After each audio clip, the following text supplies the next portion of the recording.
Hello everyone, I hope आप सभी लोग हेल्दी होंगे, फिट होंगे। सो फ्रेंड्स, लेकर आ गए हैं हमारी मोस्ट इंपॉर्टेंट सीरीज का पार्ट 2।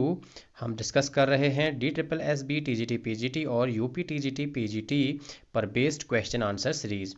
ठीक है, तो कल हमने 40 क्वेश्चन डिस्कस किए थे। आज हम डिस्कस करेंगे आगे के 40 क्वेश्चंस और आने वाली अगली वीडियो में हम डिस्कस करेंगे 45 क्वेश्चन। कुल 125 क्वेश्चन हम डिस्कस करने जा रहे हैं, जो कि बहुत इंपॉर्टेंट हैं। अगर आप तैयारी कर रहे हैं यूपी टीजीटी पीजीटी के लिए या फिर DSSB TGT PGT के लिए, तो ये आपके लिए इम्पोर्टेंट रहने वाला है। साथ ही साथ बता दूं, अगर आप किसी अन्य स्टेट की या फिर किसी भी शारीरिक शिक्षा से संबंधित प्रतियोगी परीक्षा के लिए तैयारी कर रहे हैं, चाहे वो नेट JRF हो, KVS NVS हो, तो आप हैं बिल्कुल सही प्लेटफॉर्म पर। हम आपको प्रोवाइड कराते हैं MCQ टेस्ट सीरीजेज और साथ ही साथ हम आपको प्रोवाइड कराते हैं फिजिकल एजुकेशन और स्पोर्ट्स से related most important one liner question answer serieses. अगर आप हमारे चैनल पर नए हैं तो सबसे पहले चैनल को सब्सक्राइब कर लीजिए, ताकि आगे आने वाली वीडियोज़ की नोटिफिकेशन सबसे पहले आपको मिल जाए। नोटिफिकेशन के लिए आपको बेल आइकन दबाना होगा। तो फ्रेंड्स, चलिए शुरू करते हैं हमारी मोस्ट इंपॉर्टेंट सीरीज का पार्ट 2। शुरू करने से पहले कहना चाहूँगा, वीडियो अच्छी लगे तो लाइक ज़रूर कीजिएगा, अपने फ्रेंड्स के साथ शेयर भी ज़रूर कीजिएगा। अपना नोटबुक और पेन ले लीजिए और लगाइए आज आपका स्कोर कितना रहता है। तो चलिए शुरू करते हैं। आज का पहला क्वेश्चन है, या कह सकते हैं कि क्वेश्चन नंबर 41 है। वॉलीबॉल में आक्रामक रेखा से मध्य रेखा की दूरी होती है। ठीक है, यानी कि जो मध्य रेखा से आक्रामक रेखा होती है, जिसे अटैक लाइन भी कहते हैं, उन दोनों के बीच का डिस्टेंस आपको बताना है। 4 ऑप्शन आपके स्क्रीन पर हैं। ऑप्शन ए है 2 मीटर, ऑप्शन बी है 3 मीटर, ऑप्शन सी है 6 मीटर, ऑप्शन डी है इनमें से कोई नहीं। आई होप आपने गैस कर लिया होगा। चलिए, मैं आपको राइट आंसर बताने जा रहा हूँ। इजी क्वेश्चन रहेगा आपके लिए। जी हाँ, बिल्कुल सही गैस किया है। ऑप्शन बी बिल्कुल राइट आंसर हो जाएगा। चलिए बढ़ते हैं नेक्स्ट क्वेश्चन की ओर। Question number 42। क्वेश्चन नंबर 42 है, संस्था की चारदीवारी के अंदर आयोजित प्रतियोगिता को कहते हैं। ठीक है, किसी भी संस्था, ठीक है, या फिर ऑर्गेनाइजेशन या फिर इंस्टीट्यूट के चार दीवारी के अंदर जो प्रतियोगिता आयोजित की जाती है, उसे क्या कहते हैं, ये आपको बताना है। ऑप्शन ए है इंट्रामुरल, बी है एक्स्ट्रामुरल, सी है हॉल में आयोजित प्रतियोगिता, डी है मैदान में आयोजित प्रतियोगिता। ये क्वेश्चन कई बार एग्जाम्स में पूछा भी गया है। आई होप आंसर आपने गेस कर ही लिया होगा। जी हाँ, बिल्कुल सही आंसर आपने गेस किया है। संस्था की चारदीवारी के अंतर्गत आयोजित की जाने वाली प्रतियोगिता को इंट्रामुरल प्रतियोगिता कहते हैं। ठीक है, तो ऑप्शन ए बिल्कुल राइट आंसर हो जाएगा। चलिए बढ़ते हैं नेक्स्ट क्वेश्चन की ओर। Question number 43। क्वेश्चन नंबर 43 है, इनमें से किनको स्कूल में होने वाले इंट्रामुरल समिति या कमेटी का चेयरमैन होना चाहिए। अब आपको बताना है, यहाँ पर 4 ऑप्शन दिए हैं, इनमें से किसको स्कूल में होने वाले इंट्रामुरल कमेटी का चेयरमैन होना चाहिए। ऑप्शन ए है प्रधानाध्यापक, ऑप्शन बी है उप प्राचार्य, ऑप्शन सी है इंट्रामुरल के निदेशक, ऑप्शन डी है अध्यक्ष छात्र संघ। चलिए जल्दी से अपना आंसर गैस कीजिए। अगर आपको किसी भी वीडियो में अधिक समय चाहिए तो आप वीडियो को पॉज करके अपना समय ले सकते हैं।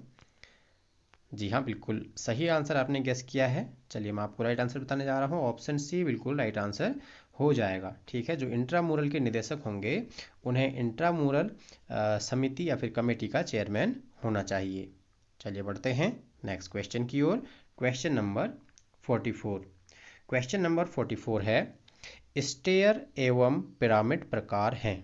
ठीक है, ये 2 नाम यहाँ पर दिए गए हैं। ठीक है, स्टेयर और पिरामिड प्रकार हैं।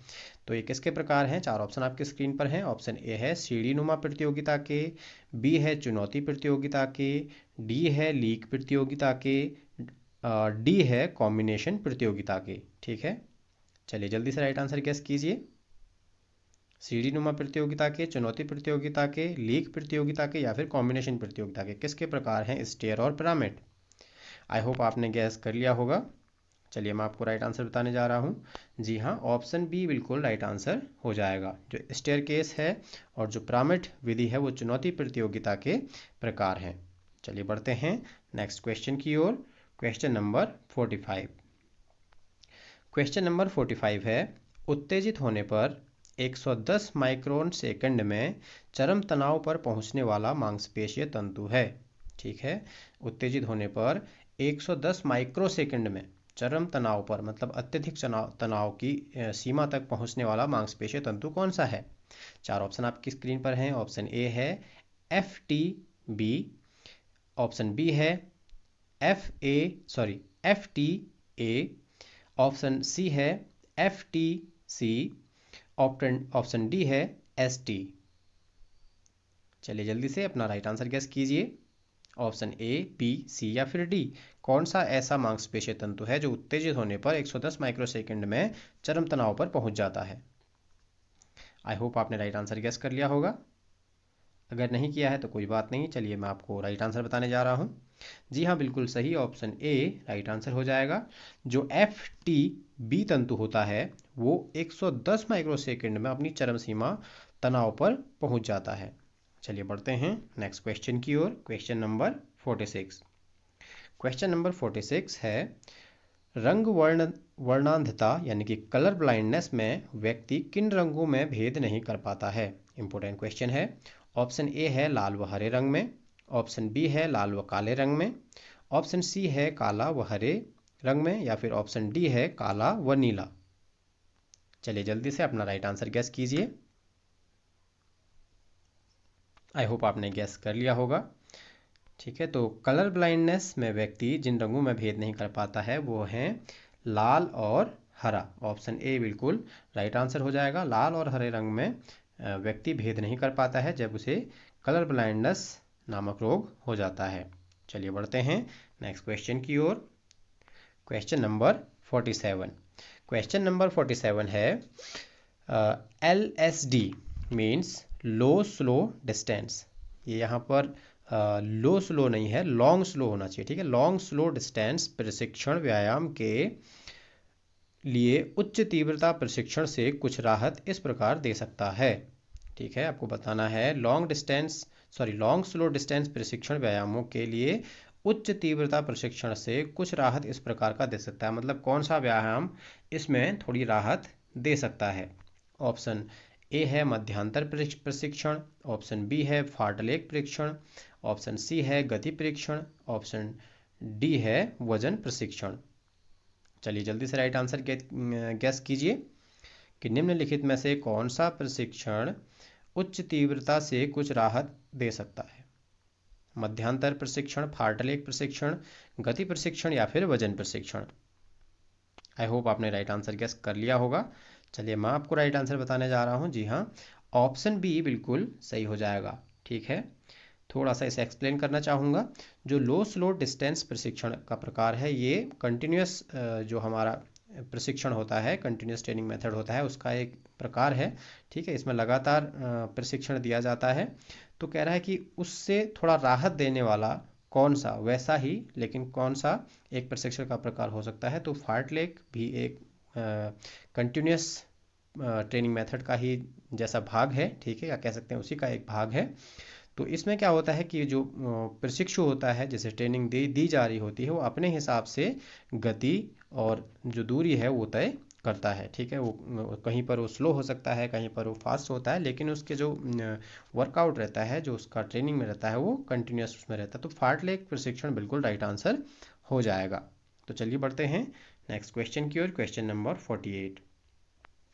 क्वेश्चन नंबर 48 है, हृदय की मांसपेशियां किस प्रकार की होती हैं? ऑप्शन ए है ऐच्छिक, बी है अनैच्छिक, ऑप्शन सी है उपरोक्त दोनों, ऑप्शन डी है इनमें से कोई नहीं। चलिए जल्दी से राइट आंसर गैस कीजिए। आई होप आपने गैस कर लिया होगा। जी हाँ, जो हृदय की मांसपेशियां होती हैं वो अनैच्छिक होती हैं, वो हमारे इच्छा के अकॉर्डिंग वर्क नहीं करती हैं। ठीक है, लेकिन इनकी एक खास बात और होती है कि जो इनकी बनावट होती है वो ऐच्छिक मांसपेशियों की जैसे होती है, लेकिन इनका कार्य अनैच्छिक होता है। ठीक है, इन्हें कार्डियक मांसपेशियां भी कहा जाता है। चलिए बढ़ते हैं नेक्स्ट क्वेश्चन की ओर। Question number 49।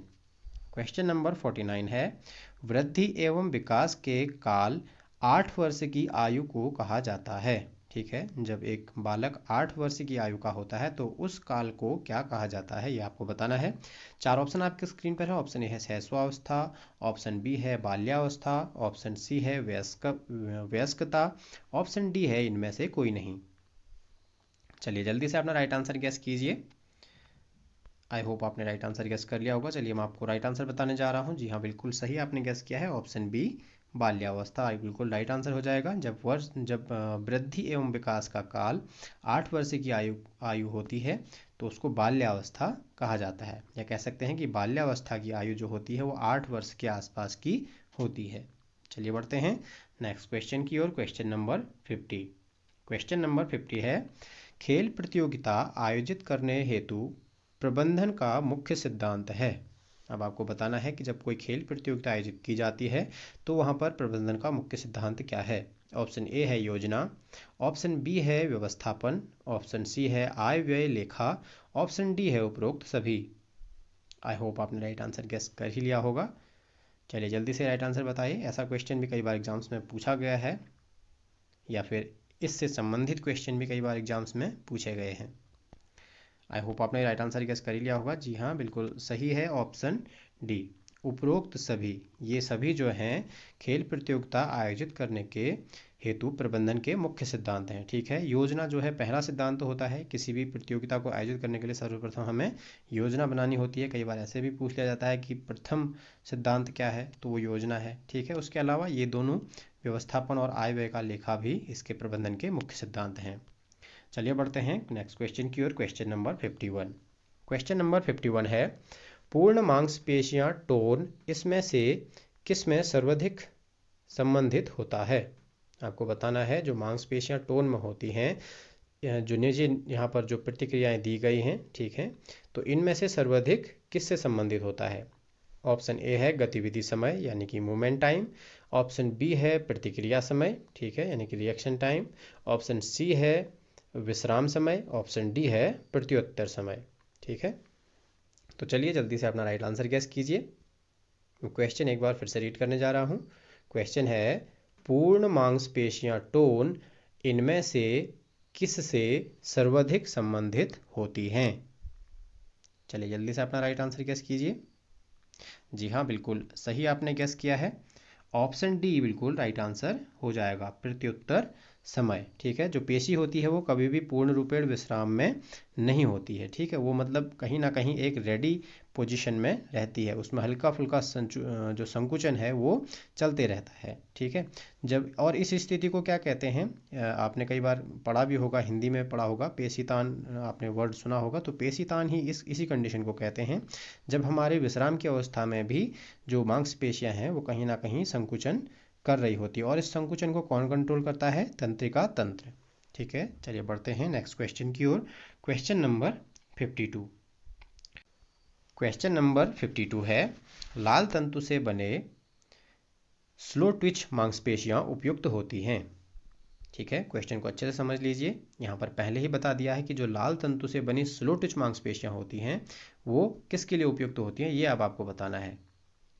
ए है शक्ति के लिए, बी है गति के लिए, ऑप्शन सी है संतुलन के लिए, ऑप्शन डी है सहन शक्ति के लिए। आपको पहले ही बता दिया है जो लाल तंतु होते हैं यानी कि जो रेड मसल फाइबर्स होते हैं वो स्लो ट्विच मसल फाइबर्स होते हैं। ये किस में उपयुक्त होते हैं ये आपको बताना है। ए है शक्ति के लिए, बी गति के लिए, सी संतुलन और डी सहन शक्ति के लिए। आई होप आपने गैस कर लिया होगा। चलिए मैं आपको राइट आंसर बताने जा रहा हूँ। जी हाँ, बिल्कुल सही गैस किया है, ऑप्शन डी बिल्कुल राइट आंसर हो जाएगा। जो रेड मसल फाइबर्स होते हैं वो सहन शक्ति के लिए होते हैं। जो लॉन्ग डिस्टेंस एथलीट होते हैं, ठीक है, जो लॉन्ग डिस्टेंस रनर होते हैं, एथलीट्स होते हैं, उनमें ये मसल फाइबर्स पाए जाते हैं। इसके अलावा जो दूसरे प्रकार होता है मसल फाइबर्स का वो होता है वाइट मसल फाइबर्स। चलिए बढ़ते हैं नेक्स्ट क्वेश्चन की ओर। Question number 53। क्वेश्चन नंबर 53 है, निम्नलिखित में से किससे ऊर्जा प्राप्त नहीं होती है। चार ऑप्शन आपकी स्क्रीन पर हैं। ऑप्शन ए है कार्बोहाइड्रेट, ऑप्शन बी है प्रोटीन, ऑप्शन सी है विटामिन, ऑप्शन डी है वसा। आई होप आपने गैस कर ही लिया होगा, इजी क्वेश्चन आपके लिए रहेगा। जी हाँ, बिल्कुल सही आपने गैस किया है, विटामिन से ऊर्जा प्राप्त नहीं होती है। ठीक, वसा सबसे अधिक ऊर्जा देने वाला तत्व है। ठीक है, वसा जो है वो 9.1 कैलोरी देता है, और जबकि कार्बोहाइड्रेट और प्रोटीन 4.1 कैलोरी पर ग्राम ऊर्जा प्रदान करते हैं। विटामिन जो है वो शरीर में सुरक्षा का कार्य करता है। ठीक है, चलिए बढ़ते हैं नेक्स्ट क्वेश्चन की ओर। Question number 54। क्वेश्चन नंबर 54 है, सिटअप्स का उद्देश्य है। ठीक है, जो सिटअप्स एक्सरसाइज होती है उसका क्या उद्देश्य है ये आपको बताना है। ऑप्शन ए है उदर की पेशी में शक्ति उत्पन्न करना, ऑप्शन बी है उदर क्षेत्र को उपयुक्त आकार देना, ऑप्शन सी है वसा को कम करना, ऑप्शन डी है वजन कम करना। चलिए जल्दी से राइट आंसर गेस कीजिए। आई होप आपने गेस कर लिया होगा। चलिए मैं आपको राइट आंसर बताने जा रहा हूँ।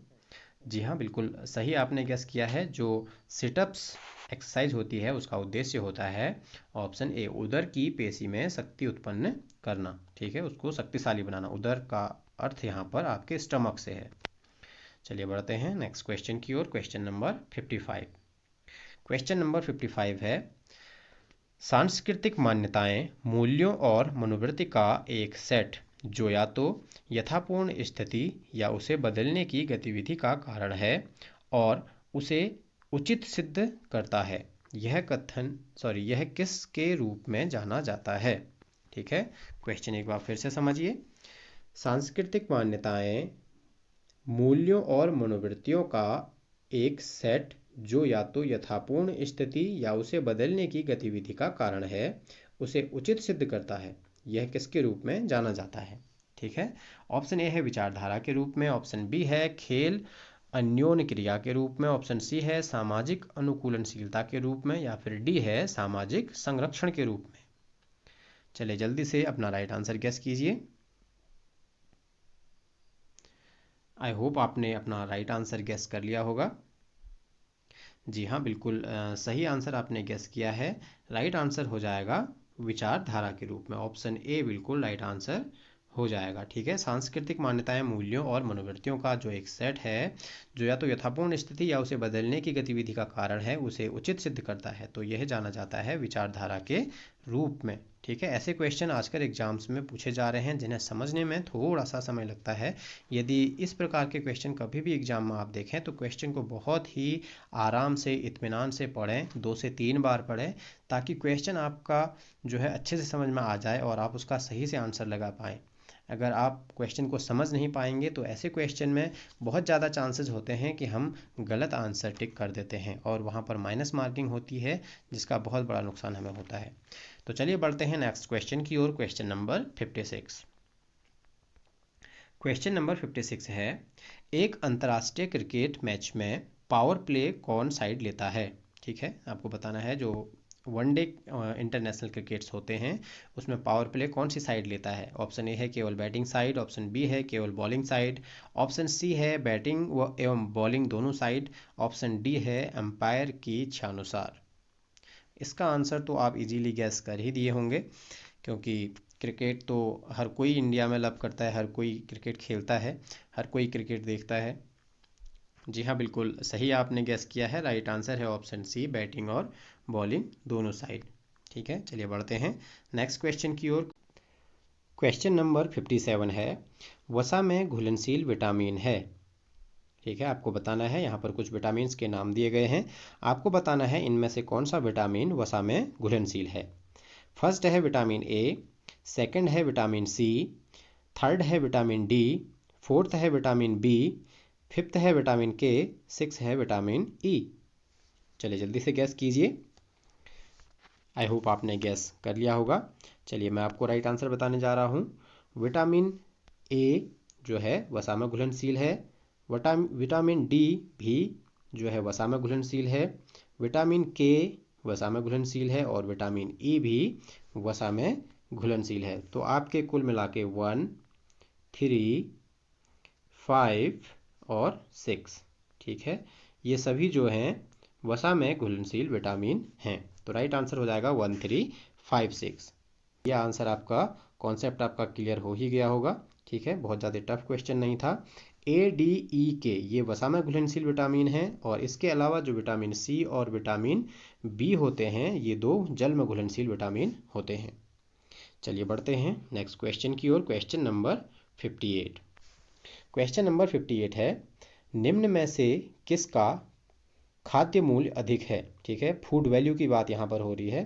तो 4 ऑप्शन आपकी स्क्रीन पर हैं। ऑप्शन ए है सफ़ेद अंडा, ऑप्शन बी है भूरा अंडा, ऑप्शन सी है ए और बी दोनों, ऑप्शन डी है बतख का अंडा। चलिए जल्दी से राइट आंसर गेस कीजिए, किसकी फूड वैल्यू सबसे अधिक होती है? ठीक है, कौन सबसे ज़्यादा न्यूट्रिएंट्स या फिर किस में सबसे ज़्यादा न्यूट्रिएंट्स होते हैं ये पूछा जा रहा है। कौन सा अंडा सबसे ज़्यादा हेल्थी होता है आपके लिए। आई होप आपने गेस कर लिया होगा। चलिए मैं आपको राइट आंसर बताने जा रहा हूँ। जी हाँ, बिल्कुल सही, ऑप्शन सी राइट आंसर है। ए और बी दोनों ठीक है, इन दोनों का फूड वैल्यू समान होता है। कई बार आपने सुना होगा कि जो भूरा अंडा होता है वो ज़्यादा पौष्टिक होता है, तो ऐसा कुछ भी नहीं है, ये एक प्रकार का फूड मिथ है। ठीक है, चाहे सफ़ेद अंडा हो या भूरा अंडा हो, दोनों की फूड वैल्यू सेम होती है। चलिए बढ़ते हैं नेक्स्ट क्वेश्चन की ओर। Question number 59। क्वेश्चन नंबर 59 है, मानव हृदय है। अब आपको बताना है कि मानव हृदय क्या है। ऑप्शन ए है एंजाइम बनाने वाला कारखाना, ऑप्शन बी है पंप करने वाला एक बड़ा अंग, ऑप्शन सी है प्रेरणा का स्रोत, ऑप्शन डी है एक ऊर्जा भंडार। चलिए जल्दी से राइट आंसर गेस कीजिए। आई होप आपने राइट आंसर गेस कर लिया होगा। चलिए मैं आपको राइट आंसर बताने जा रहा हूँ। जी हाँ, बिल्कुल सही आपने गेस किया है, ऑप्शन बी पंप करने वाला एक बड़ा अंग। जो मानव का हृदय है वो पंप करने वाला एक बड़ा अंग होता है। ठीक है, इसमें जो पंपिंग की क्रिया है उसे सिस्टोल और डायस्टोल कहते हैं, उसे हमने ऑलरेडी अपनी प्रीवियस वीडियो में डिस्कस किया हुआ है। ठीक है, एंजाइम बनाने वाला कारखाना तो नहीं, एक वर्ड आता है कि रासायनिक कारखाना कौन होता है। तो चलिए, अगर आप जानते हैं रासायनिक कारखाना हमारे शरीर में क्या है तो उसका आप आंसर हमें कमेंट बॉक्स में लिखिए। ठीक है, अगर आप सही आंसर लिखते हैं तो मैं आपको उसका रिप्लाई दूंगा, अगर आप गलत लिखते हैं तो भी मैं आपको उसका रिप्लाई दूंगा कि किसे शरीर में रासायनिक कारखाना के नाम से जाना जाता है। चलिए बढ़ते हैं नेक्स्ट क्वेश्चन की ओर। Question number 60। क्वेश्चन नंबर 60 है, ब्लड शुगर के लिए उपयुक्त व्यायाम है। ठीक है, अब यहाँ पर पूछा गया है जो ब्लड शुगर होता है उसके लिए सबसे अच्छा व्यायाम कौन सा है। ऑप्शन ए है टहलना, ऑप्शन बी है दौड़ना, ऑप्शन सी है उपकरणों से व्यायाम, ऑप्शन डी है मुक्त हस्त व्यायाम। चलिए जल्दी से राइट आंसर गेस कीजिए। बहुत इंपॉर्टेंट क्वेश्चन है। ब्लड शुगर जो है आजकल एक बहुत कॉमन डिजीज़ हो गई है। ठीक है, बहुत लोगों के घरों में जो बुजुर्ग लोग रहते हैं, बड़े लोग रहते हैं, उनमें जनरली ये प्रॉब्लम देखी जाती है, तो इसका हमें पता होना भी चाहिए। ठीक है, ये बहुत इंपॉर्टेंट चीज़ है। आई होप आपने आंसर गेस कर लिया होगा। जी हाँ, ऑप्शन ए बिल्कुल राइट आंसर हो जाएगा, टहलना। ठीक है, ब्लड शुगर के मरीज को टहलने की सलाह दी जानी चाहिए। ठीक है, टहलना उसके स्वास्थ्य के लिए बहुत अच्छा माना जाता है, इससे ब्लड शुगर का लेवल कम होता है। चलिए बढ़ते हैं नेक्स्ट क्वेश्चन की ओर। Question number 61। क्वेश्चन नंबर 61 है, भारत खेलों में उच्च प्रदर्शन नहीं कर पा रहा है, उसका मुख्य कारण है। आपको बताना है कि उसका मुख्य कारण क्या है कि भारत खेलों में अच्छा या उच्च प्रदर्शन नहीं कर पा रहा है अंतर्राष्ट्रीय लेवल पर। चार ऑप्शन आपके स्क्रीन पर हैं। ऑप्शन ए है सरकारी नीति का अभाव, ऑप्शन बी है खिलाड़ियों के उचित प्रशिक्षण का अभाव, ऑप्शन सी है उचित खेल मैदान का अभाव, ऑप्शन डी है उचित खेल उपकरणों का अभाव।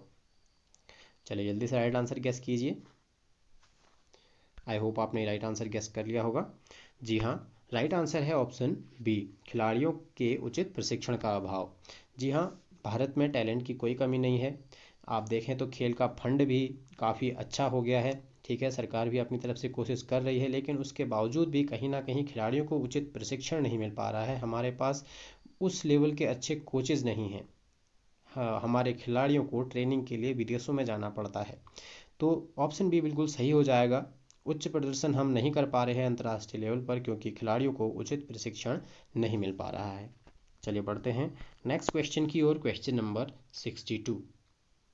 क्वेश्चन नंबर 62 में सूची 1 को सूची 2 के साथ सुमेलित कीजिए तथा नीचे दिए गए कोटों से सही उत्तर चुनिए। ठीक है, यहाँ पर दो सूचियाँ दी गई हैं, आपको इनको आपस में मिलाना है। चलिए मैं जल्दी से पढ़ देता हूँ। सूची 1 में है डेल्टॉइड, गैस्ट्रोनीमियस, गैमस्ट्रिंग, ये हैमस्ट्रिंग होना चाहिए यहाँ पर, हैमस्ट्रिंग और अनस्पेसी। और सूची 2 में है स्कंध यानी कि कंधा, पिंडली, ठीक है, यानी कि काफ, उसके बाद उरु, जंघा का पिछला भाग, और 4 है वक्ष। चलिए जल्दी से इनको मिला दीजिए। आई होप आपने मिला लिया होगा। चलिए इसको सॉल्व करते हैं। डेल्टॉइड जो है कंधे की में पाई जाने वाली मांसपेशी होती है, तो इसका सीधे सीधे यही सही हो जाएगा। ठीक है, और उसके बाद जो है गैस्ट्रोनीमियस, गैस्ट्रोनीमियस जो है पिंडली यानी कि आपके काफ मसल को कहते हैं। उसके बाद है आपका हैमस्ट्रिंग। ठीक है, यहाँ पर गैमस्ट्रिंग्स लिखा हुआ तो ये हैमस्ट्रिंग से आप पढ़िएगा। हैमस्ट्रिंग आप समझ ही गए होंगे, उरु यानी कि जंघा का पिछला भाग, और अंशपेशी जो है वो वक्ष का भाग है। तो राइट आंसर होना चाहिए यहाँ पर 1 2 3 4। ठीक है, सभी सीधे मिले हुए हैं। तो चलिए बढ़ते हैं, देखते हैं कूट में 1 2 3 4 कौन सा ऑप्शन है। जी हाँ, ऑप्शन सी बिल्कुल सही हो जाएगा, 1 2 3 4। बाकी को पढ़ने की हमें ज़रूरत नहीं है। ठीक है, चलिए बढ़ते हैं नेक्स्ट क्वेश्चन की ओर। Question number 63। क्वेश्चन नंबर 63 है, सही उत्तर चुनिए।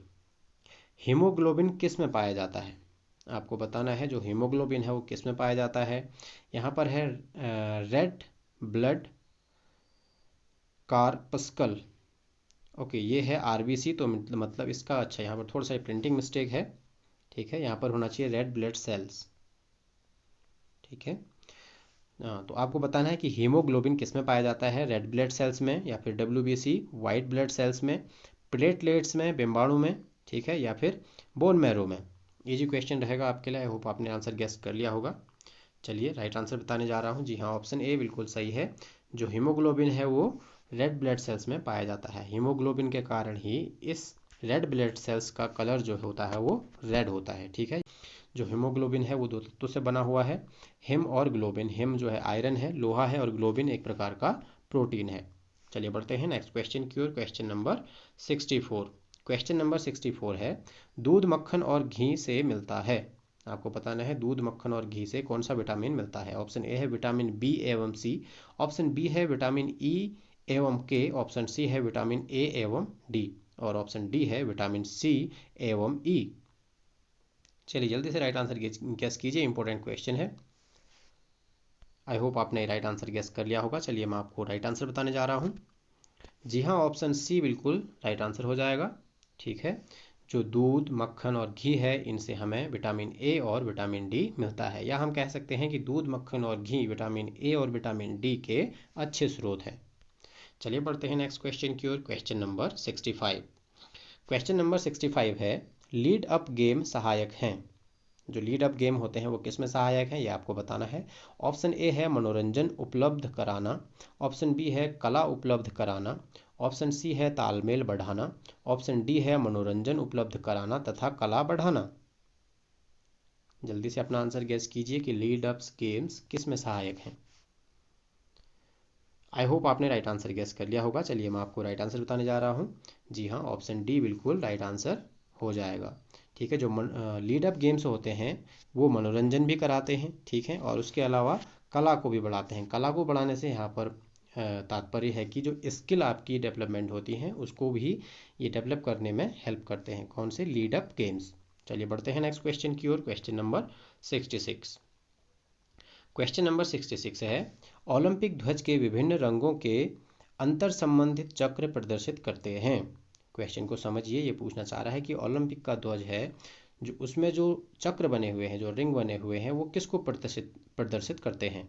चार ऑप्शन आपके स्क्रीन पर है। ऑप्शन ए है विश्व एकता, ऑप्शन बी है मानव का भ्रातृत्व, ऑप्शन सी है अंतर्राष्ट्रीय सहकारिता, ऑप्शन डी है वैश्वीकरण। आई होप आपने राइट आंसर गेस कर लिया होगा। चलिए मैं आपको राइट आंसर बताने जा रहा हूँ।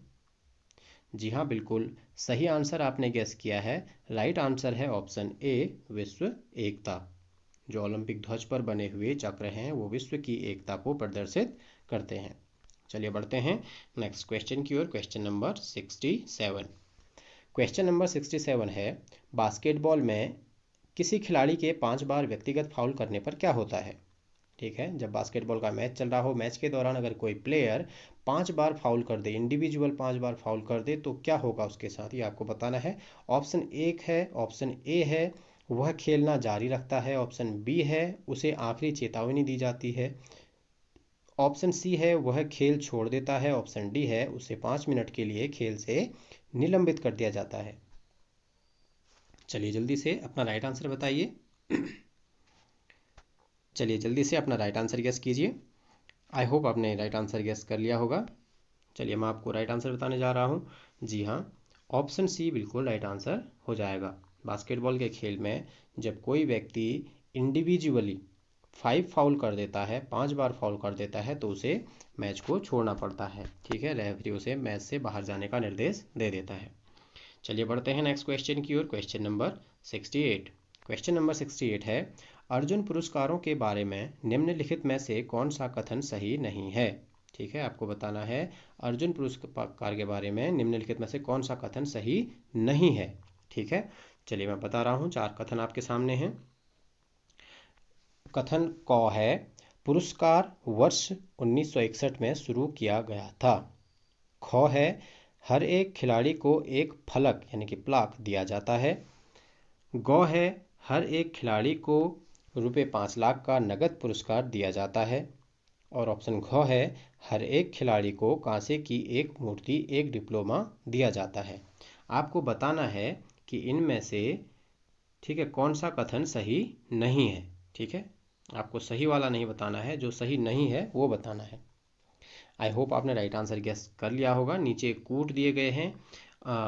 ऑप्शन ए है ए क और ग, ऑप्शन बी है ख और ग, ऑप्शन सी है केवल ख और ऑप्शन डी है केवल घ। चलिए जल्दी से अपना आंसर बताइए। जी हाँ, राइट आंसर हो जाएगा ऑप्शन बी, ख और ग। ठीक है, चलिए देख लेते हैं क्या है ख और ग। हर एक खिलाड़ी को एक फलक या प्लाक दिया जाता है। जी नहीं, बिल्कुल नहीं दिया जाता है। प्रत्येक खिलाड़ी को कांसे की मूर्ति और डिप्लोमा दिया जाता है। ऑप्शन ग था इसमें, हर एक खिलाड़ी को ₹5 लाख का नगद पुरस्कार दिया जाता है। जी नहीं, अब इसकी धनराशि बढ़ाकर 15 लाख कर दी गई है। तो ख और ग गलत हैं, जबकि क जो है पुरस्कार वर्ष 1961 में शुरू किया गया, बिल्कुल सही है। और घ हर एक खिलाड़ी को कांसे की मूर्ति और एक डिप्लोमा दिया जाता है, बिल्कुल सही है। तो ऑप्शन हो जाएगा, राइट आंसर हो जाएगा ऑप्शन बी। चलिए बढ़ते हैं नेक्स्ट क्वेश्चन की ओर। Question number 69।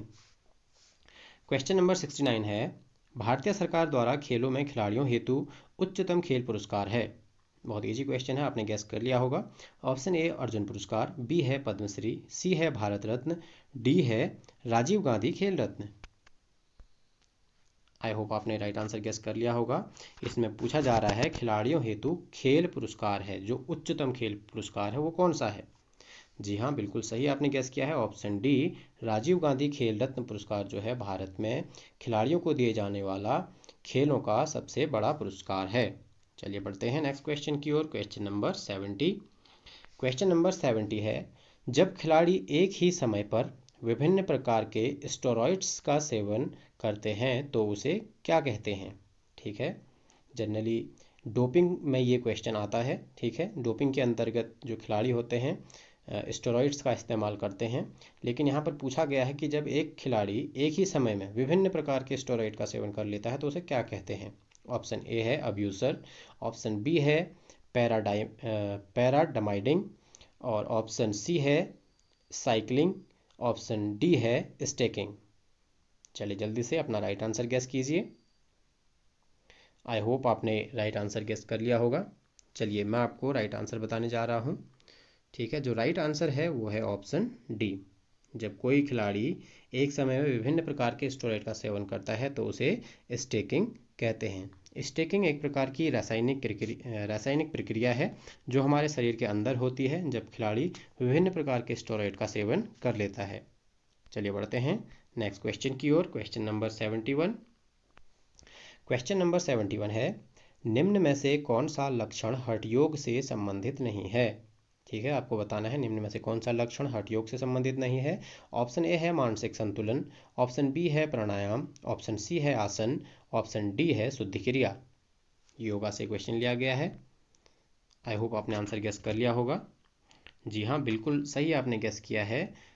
निम्नलिखित में से जो हठयोग से संबंधित नहीं है वो है ऑप्शन डी शुद्धि क्रिया। ठीक है, मानसिक संतुलन, प्राणायाम और आसन जो है हठयोग के अभिन्न अंग हैं, जबकि शुद्धि क्रिया हठयोग में नहीं आती है। चलिए बढ़ते हैं नेक्स्ट क्वेश्चन की ओर। Question number 72।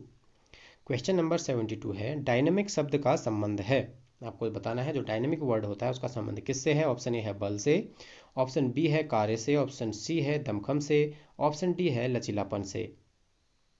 चलिए जल्दी से राइट आंसर गेस कीजिए। डायनेमिक वर्ड का संबंध किससे है निम्नलिखित में से, बल, कार्य, दमखम या फिर लचीलापन, फ्लेक्सिबिलिटी से। जी हाँ, बिल्कुल सही आपने गेस किया है, ऑप्शन डी लचीलापन यानी कि फ्लेक्सिबिलिटी से। ठीक है, चलिए बढ़ते हैं नेक्स्ट क्वेश्चन की ओर। Question number 73। क्वेश्चन नंबर 73 है, ओलंपिक में हॉकी कब शामिल की गई थी? आपको बताना है ओलंपिक में हॉकी कब शामिल की गई थी। ऑप्शन ए है 1908 लंदन ओलंपिक में, ऑप्शन बी है 1920 एंटवर्प होना चाहिए, यहाँ पर अंतवर्ष लिखा है, एंटवर्प ओलंपिक में, ऑप्शन सी है 1936 बर्लिन ओलंपिक में, ऑप्शन डी है 1956 मेलबर्न ओलंपिक में। कब हॉकी ओलंपिक में शामिल की गई थी? आई होप आपने राइट आंसर गेस कर लिया होगा। जी हाँ, ऑप्शन ए बिल्कुल सही हो जाएगा। ठीक है, हॉकी जो है सर्वप्रथम 1908 लंदन ओलंपिक में शामिल की गई थी।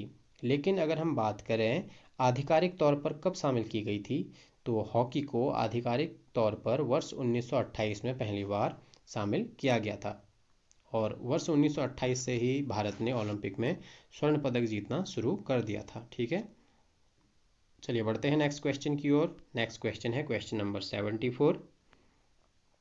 क्वेश्चन नंबर 74 है, स्वास्थ्य सेवाओं पर निम्नलिखित कार्यक्रमों में से कौन सा भारतीय स्कूलों में चलाए जा रहे हैं? आपको बताना है, यहाँ पर कुछ स्वास्थ्य कार्यक्रम दिए गए हैं, इनमें से कौन सा स्वास्थ्य कार्यक्रम भारत के स्कूलों में चलाया जा रहा है। ऑप्शन ए है स्कूल स्वास्थ्य कार्यक्रम, ऑप्शन बी है मध्याह्न भोजन कार्यक्रम, ऑप्शन सी है निर्मल विद्यालय परिवेश, ऑप्शन डी है स्वच्छ भारत अभियान। ठीक है, क्वेश्चन को आराम से पढ़ लीजिए, समझ लीजिए, उसके बाद ही आंसर दीजिएगा। बात हो रही है स्वास्थ्य सेवाओं पर कौन सा कार्यक्रम भारतीय स्कूलों में चलाए जा रहे हैं। आई होप आपने राइट आंसर गेस कर लिया होगा। चलिए मैं आपको राइट आंसर बताने जा रहा हूँ।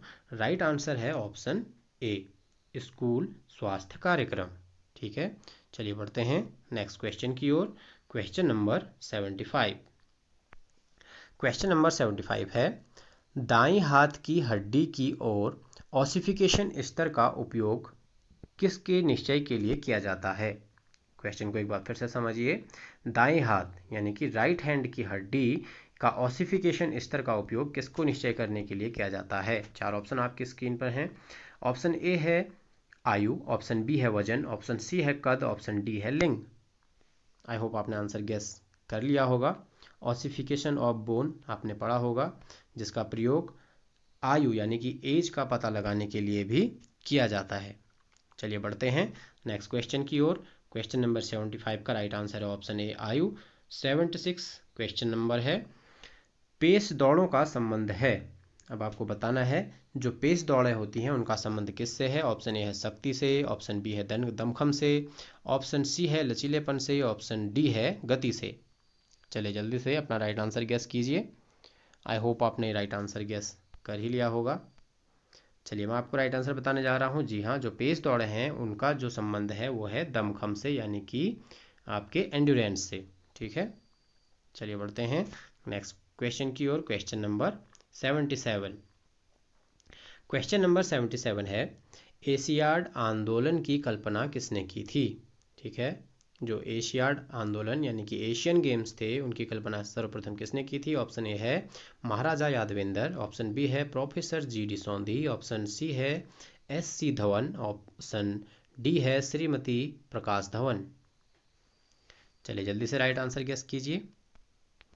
आई होप आपने गेस कर ही लिया होगा। इजी क्वेश्चन है, लेकिन ये क्वेश्चन कई बार एग्जाम्स में पूछा भी गया है तो इम्पोर्टेंट भी है।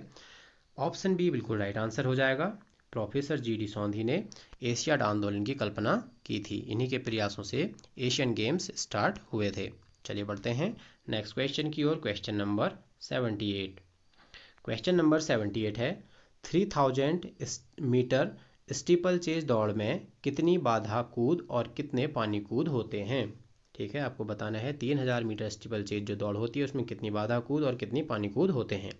चार ऑप्शन आपके स्क्रीन पर हैं। ऑप्शन ए है 30 और 10, ऑप्शन बी है 28 और 7, ऑप्शन सी है 26 और 5, ऑप्शन डी है 32 और 12। आई होप आपने राइट आंसर गेस कर लिया होगा। चलिए मैं आपको राइट आंसर बताने जा रहा हूँ। जी हाँ, ऑप्शन बी बिल्कुल राइट आंसर हो जाएगा, 28 और 7। ठीक है, 28 जो होती हैं इसमें बाधा दौड़ होती है, मतलब बाधा कूद होती हैं। ठीक है, हर्डल्स होती हैं, और 7 जो होती हैं वो वाटर जंप होती हैं, यानी कि जल कूद होती हैं। ऑप्शन बी बिल्कुल राइट आंसर हो जाएगा। चलिए बढ़ते हैं नेक्स्ट क्वेश्चन की ओर। Question number 79। क्वेश्चन नंबर 79 है, कोशिका का नियंत्रण केंद्र बिंदु होता है। अब आपको बताना है जो कोशिका का नियंत्रण केंद्र बिंदु होता है वो कौन होता है। ऑप्शन ए है माइटोकॉन्ड्रिया, ऑप्शन बी है न्यूक्लियस, ऑप्शन सी है गोल्गी ऑपरेटस, यहाँ पर गोल्गी ऑपरेटस, ठीक है, गोल्गी ऑपरेटस भी कहते हैं, गोल्गी ऑपरेटस भी कहते हैं, या फिर साइटोप्लाज्म। इनमें से कौन सा कोशिका का नियंत्रण केंद्र बिंदु होता है ये आपको बताना है। चलिए जल्दी से आंसर गेस कीजिए। आई होप आपने गेस कर ही लिया होगा। चलिए मैं आपको राइट आंसर बताने जा रहा हूँ। ऑप्शन बी बिल्कुल राइट आंसर हो जाएगा। जो न्यूक्लियस है वो कोशिका का नियंत्रण केंद्र बिंदु होता है। चलिए बढ़ते हैं नेक्स्ट क्वेश्चन की ओर। Question number 80। क्वेश्चन नंबर 80 है मांसपेशीय क्रिया पूर्णतः निर्भर है। आपको बताना है जो मांसपेशीय क्रिया है वो पूर्णतः किस पर निर्भर है। ऑप्शन ए है ऑक्सीजन की उपलब्धता पर, ऑप्शन बी है तंत्रिका एवं रक्त संभरण पर, ऑप्शन सी है वातावरणीय उत्तेजकों पर, ऑप्शन डी है आहार्य उपभोग्य पर। चलिए जल्दी से राइट आंसर गेस कीजिए। इसका आंसर आपके लिए होमवर्क है, आप इसका आंसर हमें कमेंट बॉक्स में लिखिएगा। इसका आंसर मैं आपको कल की वीडियो में दूंगा। और एक आंसर जो क्वेश्चन जो मैंने कल आपसे पूछा था उसका आंसर आई होप आपने गेस किया होगा, लेकिन मुझे तो कमेंट में किसी का नहीं मिला। चलिए फिर भी मैं उसका राइट आंसर आपको बताने जा रहा हूँ। वहाँ पर 5 तत्व मैंने बताए थे जो थे पृथ्वी, अग्नि, जल, वायु और आकाश। उनका सही क्रम बताना था कि कौन सबसे पहले क्रम में आया। ठीक है, तो उसका बिल्कुल सही क्रम है आकाश, वायु, अग्नि, जल और पृथ्वी। ठीक है, तो क्वेश्चन नंबर 40 का राइट आंसर है ऑप्शन बी। आई होप आपको हमारी आज की ये वीडियो अच्छी लगी होगी। अच्छी लगी है तो लाइक कीजिए, फ्रेंड के साथ शेयर कीजिए, और हाँ अगर अभी तक भी आपने चैनल सब्सक्राइब नहीं किया है तो चैनल को सब्सक्राइब जरूर कीजिए ताकि आगे आने वाली वीडियोज़ की नोटिफिकेशन सबसे पहले आपको मिल जाए। और हाँ, जो वीडियोज़ हमने ऑलरेडी अपने चैनल पर अपलोड कर दी हैं उनका लिंक मैंने डिस्क्रिप्शन में भी दे दिया है और आपको आपकी एंड स्क्रीन पर भी दिख रहा होगा। यहाँ से आप उन वीडियोज़ को देख सकते हैं। आप प्लेलिस्ट पर क्लिक कीजिए और अगली वीडियोज़ को देखिए। हमने जितनी भी वीडियोज़ अपने चैनल पर अपलोड किए हैं सभी में हमने मोस्ट इम्पोर्टेंट क्वेश्चन ही इंक्लूड किए हैं। तो चलिए मिलते हैं कल की वीडियो में, तब तक के लिए टेक केयर, बाय बाय।